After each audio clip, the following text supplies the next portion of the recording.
Ne vous inquiétez pas, il n'y a pas dans mon livre un seul traité, c'est toutes des histoires qui se racontent, des personnes que je rencontre. Dans ma vie, il y a quelque chose d'un peu spécial, c'est d'avoir pu vivre d'abord 4 ans en Afrique du Nord, parmi les musulmans, et puis après ça, 12 ans en Afrique centrale, et puis d'arriver ici en Amérique du Nord.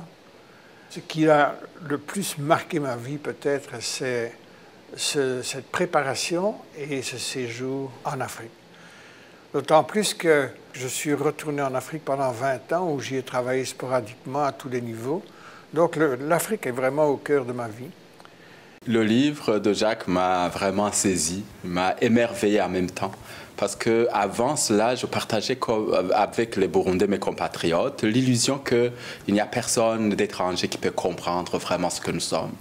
Alors en lisant le livre de Jacques, j'ai saisi vraiment que quelqu'un, s'il a une certaine intelligence du cœur, comme Jacques l'avait, il peut bien saisir ce que nous sommes vraiment.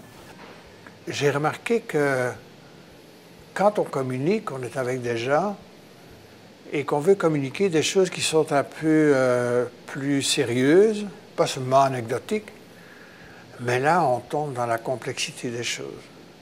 Alors, je me dis que l'écriture, c'est un canal qui fait qu'on peut prendre le temps d'approfondir les choses et surtout de démontrer à soi-même d'abord la complexité des choses. C'est pas simple.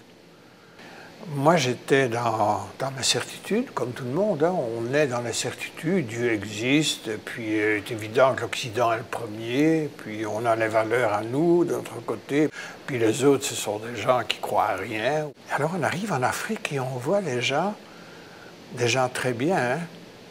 Des gens comme nous.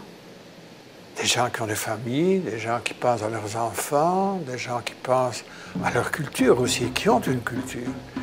Eh bien, ces gens-là n'ont pas les certitudes que nous avons. Ils en ont d'autres.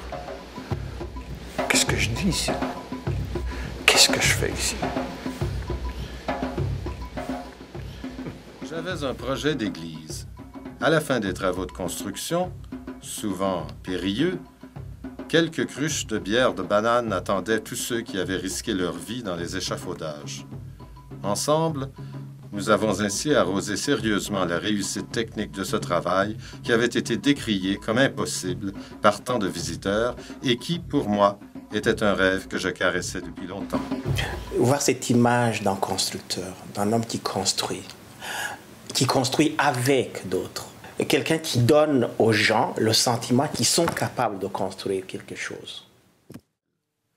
C'est à Rukago que j'ai appris à devenir un homme de compréhension, à tenir un discours sur la foi et sur les pratiques religieuses qui soit plus évangélique et moins doctrinaire. Je me souviens que lorsqu'il m'arrivait de vouloir trancher au couteau le bien du mal, Cipriano, mon catéchète africain, prenait la parole sans me heurter, mais en ne me quittant pas des yeux. « Penses-tu vraiment ce que tu dis? Et c'est toi qui dis cela? » Il m'apprenait ce que c'était qu'être chrétien, non pas sur les routes balisées, mais dans les pistes de terre chaoteuses dont est sillonnée la vie des petits et des sans-voix. C'est une lumière nouvelle sur une période cruciale de l'histoire de mon pays. Une fois les indépendances reconquises, qu'est-ce qu'on fait? Comment on gère la liberté? Dans ce climat des indépendances africaines, les églises sont prises à partie. L'auteur vit un drame. Il s'exile alors. À Châteauguay, il fait revivre une communauté chrétienne. Qu'est-ce que la foi? Le doute. C'est un homme passionné. Il rassemble, il questionne. Il faut être des hommes de recherche, il faut toujours chercher plus loin. En tout cas, moi, ça me fascine, ça me passionne.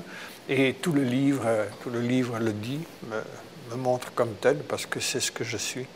Un cri de liberté, un cri de force, un cri de solitude aussi. Il s'insurge contre les abus de pouvoir et ça dénote vraiment une grande résilience.